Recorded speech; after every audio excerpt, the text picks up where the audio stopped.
Should I just start over? Hey guys, I'm Miriam here with Dorman Products, and today we're going to be going over some of the overlooked parts of the shop that will keep you ahead of any problems that could bring your work to a halt.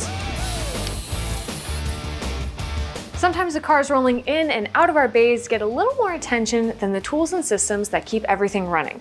Whether it's a safety issue or something that's going to limit the amount of work you can bring in, let's check out a couple spots that might need a second look.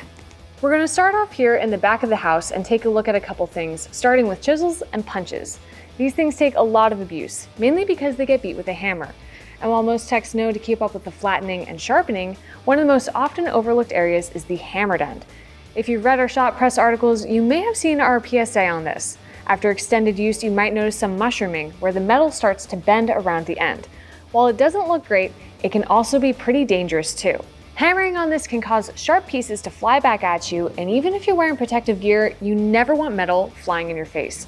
The sharp edges left over aren't fun either, so make sure that you're grinding off the edges and cleaning that up anytime you're servicing your chisels or punches. While you're at it, make sure to grab your slag hammer and sharpen that up too. The next thing we want to look at is making sure we're greasing and oiling our air tools. A little grease goes a long way, and you can burn through your air tools pretty quickly without proper maintenance. Something that takes an extra 20 seconds can save you a lot of headache and money in the future.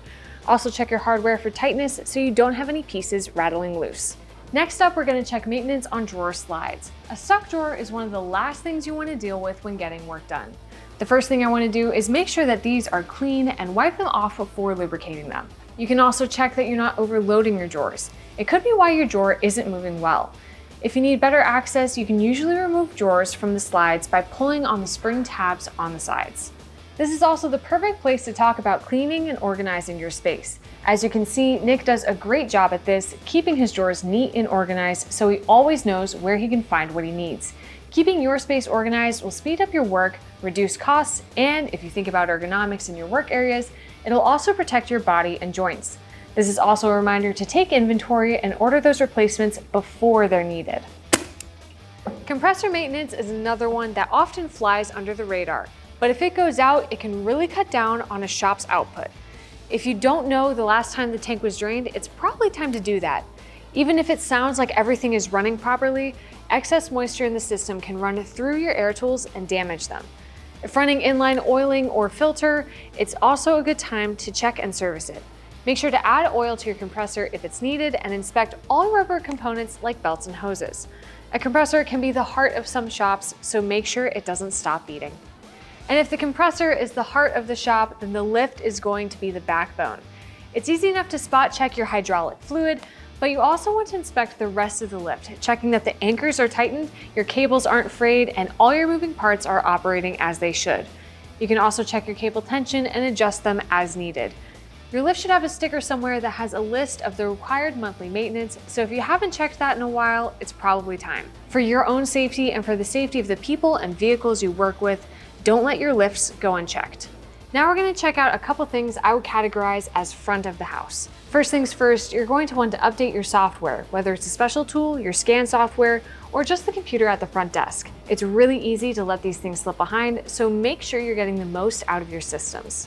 If you're a shop owner, you may be getting bogged down with the day-to-day, so this is your reminder to update all of your shop's info. Make sure your hours, phone number, email address, and everything else customers can find online are up to date so people can find your business. You can also update your Facebook page, Instagram, Google, Yelp, and website if you have one. Having all your online information up to date is just as important as a nice waiting room. Speaking of which, keeping your front house clean is just as important as the back of the house. Check out our Shop Press article on scheduling more work by improving the life of waiters. Cleaning your shared spaces is important, whether it's a customer-facing area, lunch fridge, or just the bathrooms. These are the small things that can make a big impact about how people feel about your shop. It's also a good idea to set a monthly reminder to order your consumables. Make sure that you've stocked up on personal protective equipment, like gloves and goggles, and that you have things like lubricants, cleaners, fluids, rags, and paper mats before you run out. So those are just some of the things that we wanted to check out, but we know that we're just scratching the surface. Let us know in the comments below what spots we may have missed. For more shop-focused videos like this, be sure to check out Shop Press, and I'll see you next time.